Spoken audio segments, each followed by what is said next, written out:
TV soap news and spoilers say that in the quiet town of Willow Creek, where the days stretched long and the whispers of autumn leaves carried secrets through the streets, Bill Thornton faced a truth that chilled him to the bone. His health, once a pillar of strength that had carried him through decades of hard work and harder nights, was crumbling.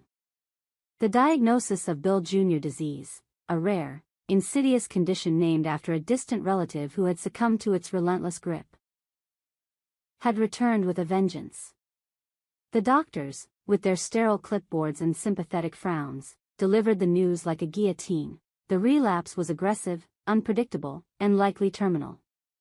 Bill, a man who had always lived with the certainty of tomorrow, now stood on the precipice of an uncertain end. Bill was no stranger to hardship. At 45, he had weathered storms that would have broken lesser men.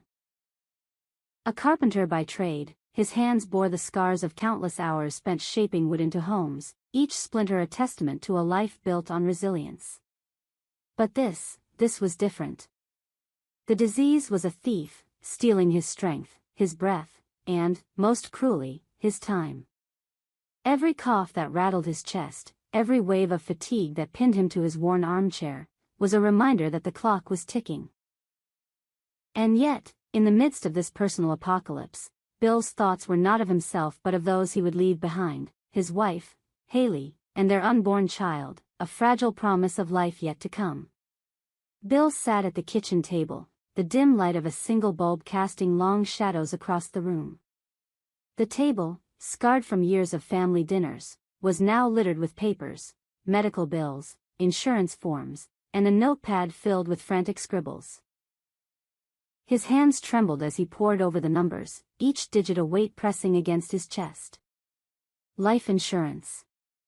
It was a phrase that had once seemed abstract, a formality for the cautious. Now, it was his lifeline, a final act of love to ensure that Haley and their child would not be left destitute when he was gone. The thought of his family's future without him was a wound that bled anew with every passing moment. Haley, with her gentle smile and unwavering optimism, deserved more than a life of scraping by. Their child, still a flutter in her womb, deserved a chance to grow up without the shadow of financial ruin. Bill's mind raced, imagining Haley juggling bills, her dreams of opening a small bakery crushed under the weight of debt. He saw their child, a faceless figure in his mind, growing up in a world where every opportunity came with a price tag they couldn't afford. No, he thought, clenching his fists. That would not be his legacy. The relapse had come without warning, a sudden flare of symptoms that had sent him reeling. One moment, he was hammering nails into a client's porch, the next, he was doubled over, gasping for air as pain seared through his body. The doctors had warned him that the disease could return, but he had clung to the hope that he had beaten it. Now, that hope was a distant memory, replaced by a gnawing panic that threatened to consume him. He needed to act, and he needed to act now. Bill spent sleepless nights researching life insurance policies, his eyes burning from the glow of his ancient laptop. He called agents, haggled over premiums, and navigated the labyrinth of fine print, all while hiding the truth from Haley. He couldn't bear to see the fear in her eyes, not yet. She was already carrying the weight of their unborn child. He would not add the burden of his mortality. But the process was grueling. Insurers were wary of his condition, quoting rates that made his stomach churn. Each rejection felt like a door slamming shut, each exorbitant premium a reminder of how little time he had to secure his family's future. Across town, Dany Thornton, Bill's younger sister, lived a life of quiet routine. A librarian with a penchant for order, she found solace in the neat rows of books and the predictable rhythm of her days. But beneath her composed exterior, Dany harbored a storm of emotions. She and Bill had always been close, bound by a childhood spent navigating their parents' turbulent marriage. When Bill had first been diagnosed with Bill Jr. disease, Dany had been his rock, sitting by his hospital bed, cracking jokes to mask her fear. Now, she sensed something was wrong. Bill's calls had grown infrequent, his voice strained when they did speak. She knew her brother, and she knew when he was hiding something. It was a crisp October afternoon when Dany's suspicions were confirmed. She had stopped by Bill and Haley's house to drop off a casserole, a small gesture to ease the strain she knew they were under. Haley was at a prenatal appointment, leaving Bill alone in the house. Dany found him in the living room, surrounded by a fortress of paperwork. His face, pale and drawn, betrayed the truth before he could speak a word. "Bill, what's going on?" Dany asked, her voice sharp with worry. She set the casserole dish on the coffee table, her eyes scanning the chaos of documents. "You look like you're planning a war." Bill hesitated, his fingers tightening around a pen. For a moment, he considered lying, but Dany's gaze was unrelenting. With a sigh, he told her everything: the relapse, the prognosis, the frantic search for a life insurance policy. He spoke of his fear, not for himself but for Haley and the baby, and of his determination to leave them with something more than memories. Dany listened in stunned silence, her heart pounding as the weight of his words settled over her. Bill, her big brother, the man who had always seemed invincible, was dying.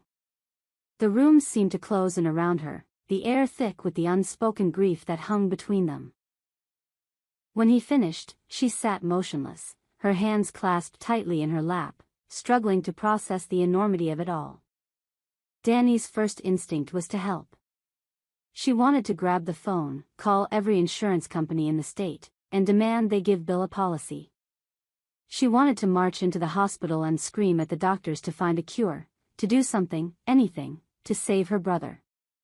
But beneath that fierce protectiveness, another emotion stirred, one she was ashamed to acknowledge. Resentment. Dany had never fully warmed to Haley. It wasn't that Haley was unkind or unworthy, she was, by all accounts, a devoted wife and a beacon of warmth.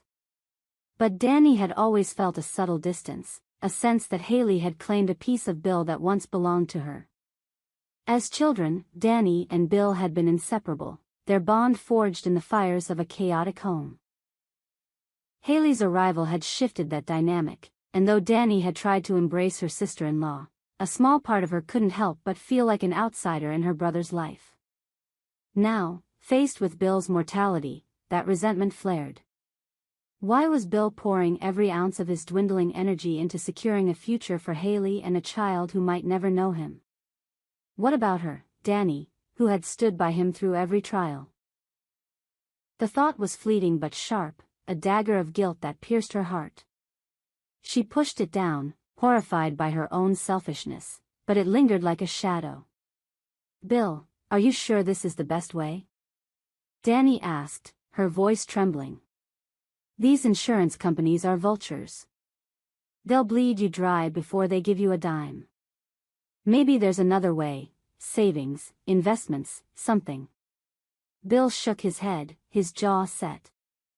"There's no time, Dany. I've crunched the numbers.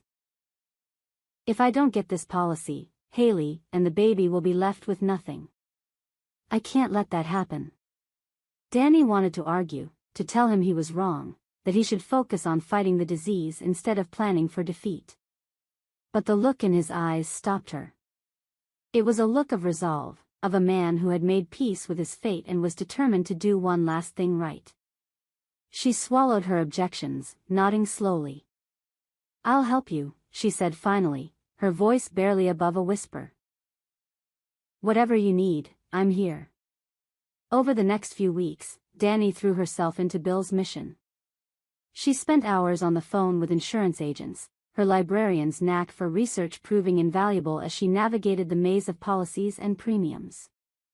She sat with Bill late into the night, poring over contracts, highlighting clauses, and calculating risks. It was grueling work, made harder by the constant reminder of why they were doing it. Every cough from Bill, every wince of pain, was a ticking clock in the background. Haley, unaware of the full extent of Bill's condition, noticed the change in her husband. He was distracted, his smiles forced, his embraces lingering a little too long. When she pressed him, he brushed it off, blaming work stress or fatigue. But Haley was no fool. She saw the stacks of papers, the hushed conversations between Bill and Dany, and the worry etched into their faces. One evening, unable to bear the secrecy any longer, she confronted them. "Bill, what's going on?" Haley demanded, her hands on her hips, her voice shaking with a mix of fear and frustration. "You and Dany have been whispering like you're planning a heist. Tell me the truth." Bill froze, his heart pounding.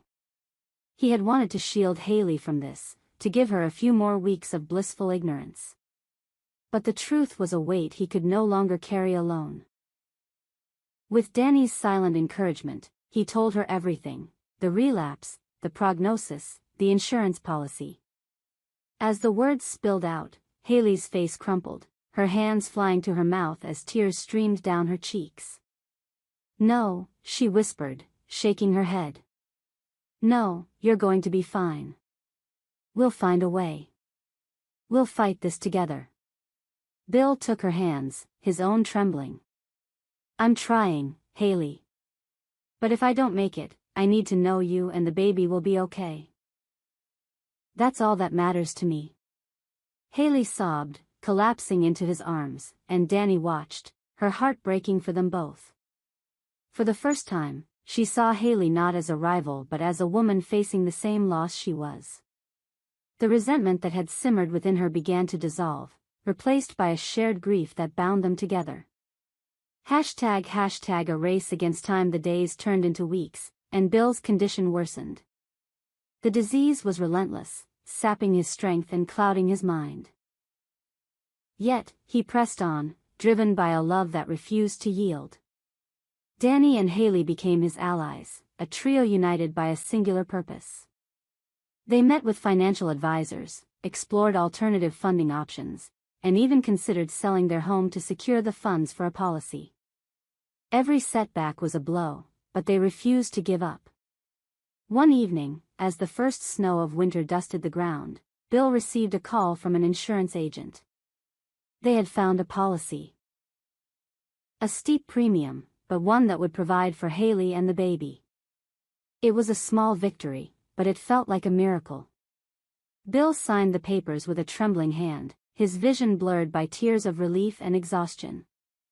As he set the pen down, he looked at Haley and Dany, their faces lit by the soft glow of the lamp. "Thank you," he said, his voice hoarse. "I couldn't have done this without you." Haley squeezed his hand, her eyes shining with love and sorrow. "We're a family, Bill. We do this together." Dany nodded, her throat tight with emotion. For the first time in years, she felt like she belonged, not just as Bill's sister but as part of something greater, a bond forged in the face of loss. Bill's story is not one of defeat but of courage, of a man who faced his mortality with unwavering determination to protect those he loved. As winter deepened and his strength faded, Bill found solace in knowing that he had done everything in his power to secure a future for his family. Haley and Dany, once divided by unspoken tensions, found strength in each other, their shared love for Bill bridging the gap between them. In the quiet moments, when the world seemed to hold its breath, Bill would sit by the window, watching the snow fall. He thought of the child he might never meet, the life he would not live, and the love that would endure beyond the gates of his existence. And in those moments, he was at peace, knowing that his final act had been one of sacrifice and devotion. For those of us at Beyond the Gates, Bill's story is a reminder that life's greatest battles are often fought not for ourselves but for those we hold dear. It is a testament to the power of love, the resilience of the human spirit, and the unbreakable bonds that carry us through the darkest of times. We hope you enjoyed it and look forward to sharing more with you in the future. Don't forget to like, comment, and subscribe. TV soap news and spoilers for more updates on Beyond the Gates.